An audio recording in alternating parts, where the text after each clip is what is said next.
नहमदुहु व नुसल्ली अला रसूलिहिल करीम। मुअज़्ज़ज़ सामीन व नाज़रीन, अस्सलामु अलैकुम व रहमतुल्लाहि व बरकातुहू। दोस्तों, जादू की हमारी सीरीज़ जारी है और उसी सीरीज़ में से एक वीडियो आपकी खिदमत में लाए हैं कि जादू के ज़रिए इंसान के अंदर मुख्तलिफ़ किस्म की बीमारियां मुसल्लत कर देना। दोस्तों, होता ये है कि जब इंसान कोई तरक्की कर रहा होता है, अच्छा खा पी रहा होता है, तो उनके हासदीन की तादाद बढ़ने लग जाती है।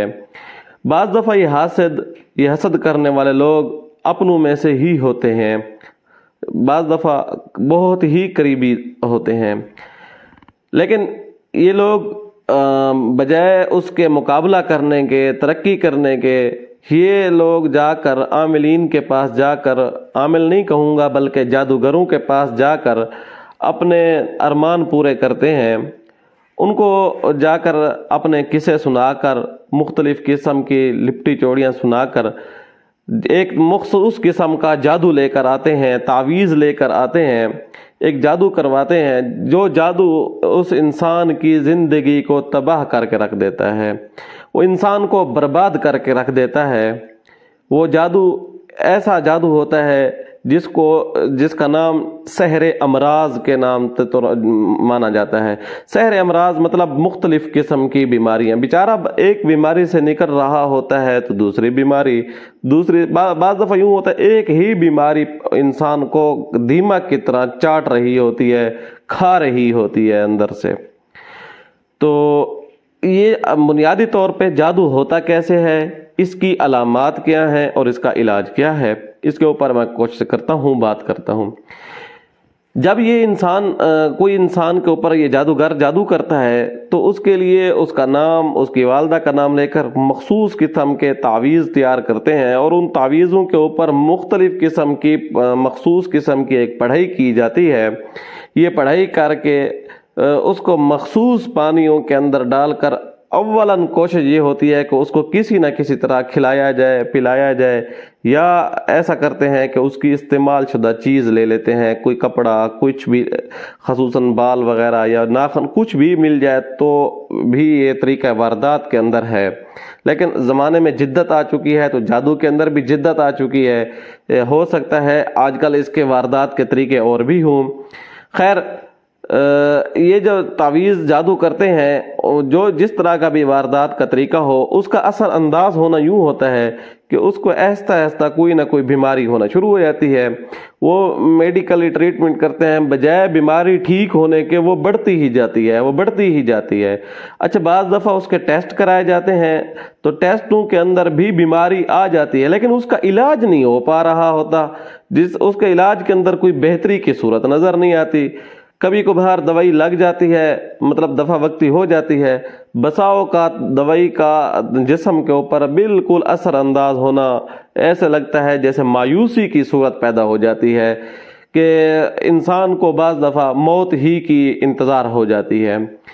तो उसकी अलामात में से दूसरी अलामत ये है कि उसको घबराहट सी होना शुरू हो जाती है, उसको डॉक्टरों, तबीबों, दवाइयों के ऊपर से यकीन उठना शुरू हो जाता है। तो उसके अंदर तीसरी चीज़ चिड़चिड़ापन शुरू हो जाता है। उसको किसी की बात अच्छी नहीं लगती, अपनों की बातें भी अच्छी नहीं लग रही होती, लेकिन वो बाज़ दफ़ा बर्दाश्त कर भी लेता है, बसा औक़ात बर्दाश्त नहीं भी होता उससे। और ये बीमारी, चौथी बात यह है कि बीमारी के लिए जो दवाई इस्तेमाल कर रहे होते हैं, ये दवाई अक्सर तौर पर उसको असरअंदाज सही नहीं बैठती। बसा औक़ात बैठ भी जाती है तो कुछ दिन या कुछ लम्हों के लिए या कुछ महीनों के लिए होती है, फिर ये बीमारी दोबारा जाग जाती है। ये कोई भी बीमारी हो सकती है, कुछ जिस्म का कोई एक हिस्सा, ज़रूरी नहीं है कि एक हिस्से को पकड़ ले, किसी भी हिस्से को पकड़ सकती है, किसी भी तरह ये हमला आवर हो सकती है ये बीमारी। तो अब सवाल ये पैदा होता है कि जब बीमारी ही है तो फिर इसका डॉक्टरी, बीमारी जब पैदा हो चुकी है, टेस्ट में आ चुकी है, रिपोर्ट क्लियर है, तो फिर इसके दवाई के साथ इसका इलाज क्यों नहीं हो रहा? تو اس کا جواب یہ ہے کیونکہ یہ بیماری کریٹ کرنے والے جو چیزیں ہیں، جو بیماری پیدا کرنے والی جو جراثیم ہیں، وہ چیز اپنی حالت پر بدستور قائم ہے، اور وہ انسان کی بیماری کو بڑھا رہے ہیں، وہ چیزوں کے اندر سموئے ہوئے ہیں، وہ جسم کے جس حصے کے اندر بھی ہیں تو وہ جراثیم کام کر رہے ہیں۔ وہ جراثیم ہیں جادو کے، وہ جراثیم ہیں سحری شیاطین کے، تو وہ اندر سے اپنا کام جاری کیے ہوئے ہیں۔ تو ڈاکٹری جو دوائی ہوتی ہے وہ بیماری کا علاج کرتی ہے، نہ کہ جادو کا علاج کرتی ہے۔ وہ شیاطین کو تو روک نہیں سکتی، اس لیے وہ شیاطین اپنا کام جاری رکھتے ہیں، دوائی کا کسی قسم کا فائدہ نہیں ہو پا رہا ہوتا۔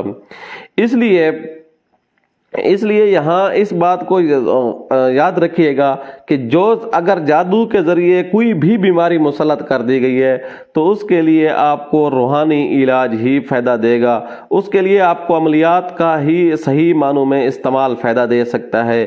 اس کے لیے آپ کو ڈاکٹری دوائی بجائے فائدہ دینے کے بہت زیادہ نقصان دے سکتی ہے، یہ آپ کو قبر تک بھی پہنچا سکتا ہے جادو۔ خیر، اب اس کے طریقہ واردات بھی بتا دیا ہے میں نے، اس کی علامات بھی بتا دی ہیں۔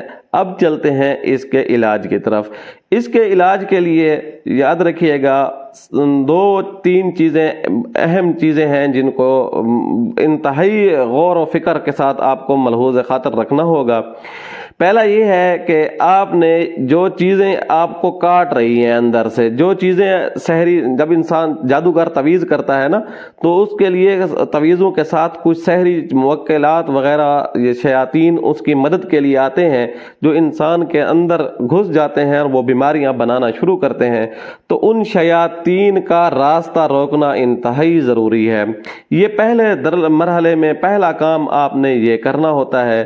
دوسرے میں آپ نے اپنا حجاب کرنا ہوتا ہے، پردہ کرنا ہوتا ہے۔ تیسرے میں آپ نے یہ کرنا ہوتا ہے کہ جو بیماری، جو جراثیم پیدا ہو چکے ہیں ان کو ختم کریں، جادو کا توڑ کریں، جادو کی کاٹ کریں۔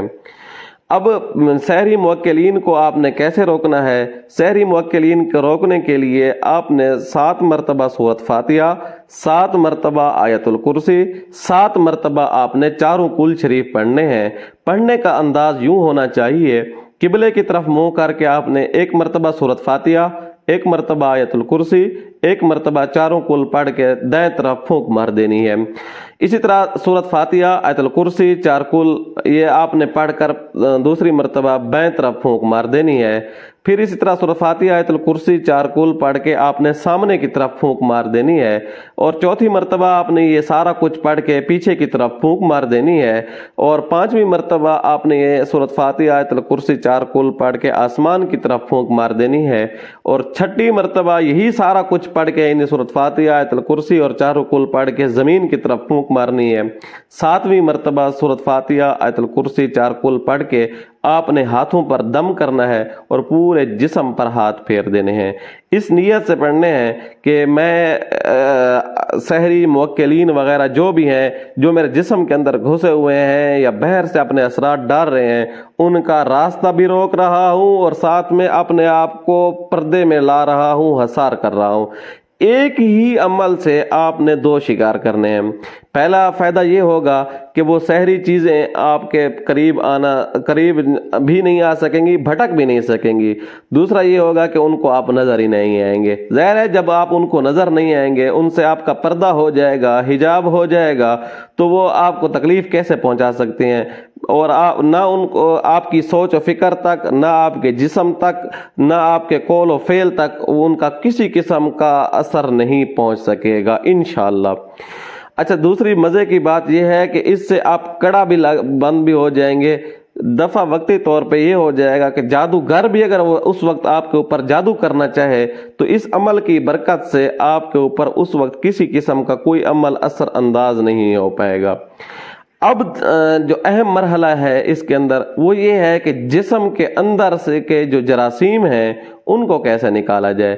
ان کو نکالنے کے لیے آپ نے کرنا یہ ہے، صبح کی سنتوں اور فرضوں کے درمیان سورۃ فاتحہ کو پڑھنا ہے، 41 मरतबा पढ़ना है। यूँ पढ़ना है बिस्मिल्लाहिर्रहमानिर्रहीम मिल्हम्दुलिल्लाहि रब्बिल आलमीन, यानी बिस्मिल्लाह और सूरत फातिहा को मिलाकर पढ़ना है, अव्वल आखिर दुरूद इब्राहिमी पढ़ना है।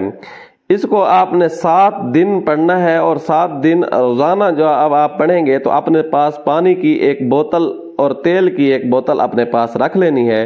पानी के ऊपर भी दम करना है, तेल के ऊपर भी दम करना है।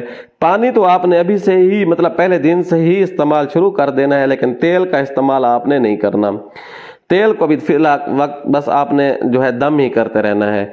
ये दमशुदा जो पानी होगा इसके साथ रोज़ाना की बुनियाद पर अगर आप गुस्ल करें तो बहुत बेहतर, नहीं तो एक दिन छोड़ के दूसरे दिन भी कर सकते हैं, नहीं तो 2 दिन छोड़ के तीसरे दिन भी कर सकते हैं। इससे ज़्यादा वक्फा ना करें। आपने इस पानी का गुस्ल करना है और इस पानी को हर नमाज के साथ जितना ही आपको तलब हो पीना है। इसके साथ आब ज़मज़म भी मिला लेना है और इस नियत से पीना है कि या अल्लाह जिस्म के अंदर जो जरासीम है वो दफ़ा हो जाए, रफ़ा हो जाए, ख़त्म हो जाए। 7 दिन जब पूरे हो जाए पानी के तो आपने इस पानी को मज़ीद बढ़ा लेना है। याद रखिएगा गुस्ल के वक्त आब ज़मज़म नहीं होना चाहिए। जो पानी जिसमें आपने गुस्ल करना है उसमें आब ज़मज़म ना हो, पीने वाले में आपने आब ज़मज़म मिक्स कर लेना है। अच्छा, दूसरा जो तेल होगा आपका उसको सर के ऊपर भी मालिश करनी है, घुटनों के ऊपर भी, जिस्म के जो जोड़ होते हैं उनके ऊपर भी, बाकी जिस जगह पे आपको बीमारी ज़्यादा हमला आवर हो चुकी है उस जगह के ऊपर आपने तेल वाला हाथ फेर देना है। और कोशिश करें बावुज़ू होकर करें। मरीज़ खुद भी कर सकता है, कोई दूसरा बंदा भी इस अमल को कर सकता है मरीज़ के लिए। अब जब इससे इंशाअल्लाह सुम्मा इंशाअल्लाह जब तेल लगाएंगे तो ये आपको जिस्म भी बताएगा कि आपका जिस्म अब बीमारियों से किस तरह बाहर निकल रहा है। अब 1-2 मरहले आपके 3 पूरे हो गए। चौथा मरहला ये है कि आप आइंदा के लिए हिफाजत चाहते हैं, तो मैंने जो आपको पहला जिन्नात से हिफाजत के लिए वजीफ़ा बताया था कि आप सूरत फातिहा, आयतुल कुर्सी, 4 कुलों को 7 मरतबा पढ़ने का तरीका ये बताया था। दाएं बाएं, सामने पीछे और ऊपर नीचे 7वीं मरतबा हाथों पर दम करके पूरे जिस्म पर फेरना है। अगर इसको आप ज़िंदगी का मामूल बना लेते हैं इस वजीफ़े से, इंशाअल्लाह सुम्मा इंशाअल्लाह जादूगर तो क्या, जादूगर का बाप भी आपके ऊपर असर अंदाज नहीं हो सकेगा। दुनिया के पूरी दुनिया आपकी दुश्मन हो जाए तब भी आपका बाल भीगा नहीं कर सकेंगे। दुनिया के जादूगर इकट्ठे हो जाएं, इंशाअल्लाह सुम्मा इंशाअल्लाह आपके ऊपर किसी किस्म का असर अंदाज नहीं कर सकेंगे।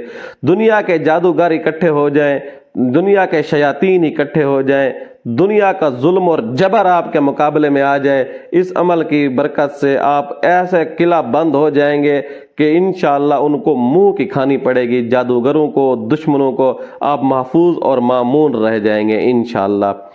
अब ये जो चीज़ें हैं ये इन चीज़ों को बड़ी एहतियात से करने का टाइम है। इसलिए इस वजीफ़े की आप इस अमल की आप रजत भी कर सकते हैं, पलट भी कर सकते हैं। किसी बंदे के ऊपर आप इस अमल को जिसने कराया है पलट कर सकते हैं, लेकिन एहतियात के तकाज़ों की वजह से मैं नहीं यहाँ बताना चाहता, क्योंकि इस अमल की वजह से आपको ऊपर भी असर अंदाज हो सकते हैं, आप मुतासर हो सकते हैं, इसलिए मैं उसकी नहीं बताना चाहता। लेकिन इंशाअल्लाह सुम्मा इंशाअल्लाह एक और वीडियो हमारी आने वाली है। उस वीडियो का उन्वान होगा कि जादू की वजह से नामालूम बीमारी मुसल्लत कर देना।